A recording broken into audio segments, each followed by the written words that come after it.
आज सुबह अपने मिशन पे जाते हुए रास्ते में मुझे रोनाल्डो दिखा। थोड़ी देर आगे गया तो देखा एक सिक्योरिटी गार्ड सो रहा था। एक छोटी सी मुनिया आगे जाने के लिए परेशान थी, लेकिन उस सिक्योरिटी गार्ड कम कुंभकर्ण से कंपटीशन कर रहा था और ऐसा लग रहा था कि वो 8 साल तक उठने वाला नहीं है।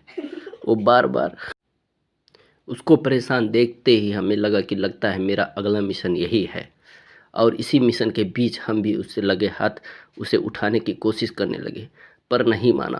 तब मैं जाके उसको एक तमाचा लगाया। फिर आगे वो धीरे धीरे खसकता हुआ गया। उसके बाद वो नींद से उठते ही तुरंत पेड़ पे चढ़ने लगा। उसको लगा था कि शायद कोई ये खुफिया एजेंट है, और फिर वो मुझे एक्टिंग करके नाचने की और अपनी टोपी दिखाने लगा। कहने लगा मैं बहुत, और वो मुझे देख कर वो भी थोड़ी थोड़ी एक्टिंग करने लगा। उसको लगा था कि मैं शायद उसके बहकावे में आ जाऊंगा। फिर थोड़ी देर बाद वो कहीं जंगल में जाने की कोशिश कर रहा था और फिर अपना सर बेड पे पटक रहा था। बार बार उसकी परेशानी देखकर मुनिया मज़े में ले रही थी और सोच रही थी कि शायद ये कोई तूफानी आदमी है।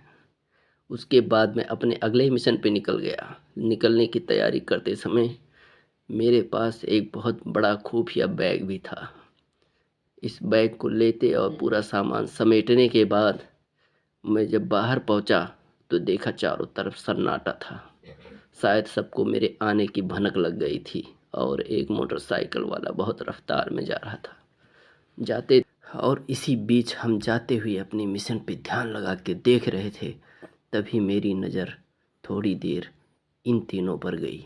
ये तीनों लोग कोई खुफिया प्लान बना रहे थे और उसका करता धरता ये आदमी था।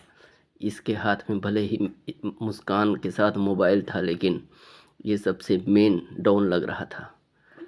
मेरा शक तो सच्चाई में तब बदला जब मैं इन दोनों को अपने कान में कानाफूसी करते देखा, और मेरा शक 100% सच हो गया कि लगता है ये लोग कोई बड़ा प्लान किए हैं। और मैं अपने ही खुफिया दिमाग से ये सोचने लगा कि आगे क्या किया जाए।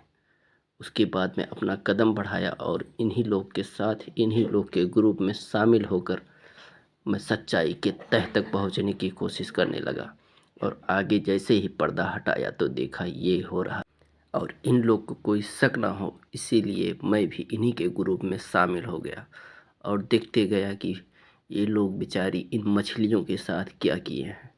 इनको इतनी बुरी तरह फ्राई करके, और सब लोग अपने रंगमंच में लगे हुए थे। और इन्हीं बीच मुझे ये आदमी दिखा जो बेहद ही खतरनाक तरीके से मछली के दिल के साथ खिलवाड़ कर रहा था। मैंने देखा मेरे आंखों के सामने उसने मछली के दिल को निकाला और 4 टुकड़े कर दिए। बेचारी उस मछली पे क्या बीती होगी, आप ज़रा एक बार गौर करके देखिए। उसके बाद मैं आगे निकला तो देखा ये लोग अपने प्लान के मुताबिक जा रहे थे और काले कपड़े में पूरा नकाब पोश वाला भेष बनाकर आगे चले जा रहे थे। और मैं भी इनको फॉलो करते हुए आगे निकला। इस दहशत भरी माहौल में मैं ज़रा सा भी पीछे नहीं हटा और देखते गया इन लोगों की आगे की प्लान क्या है, और पीछे पीछे चलता गया।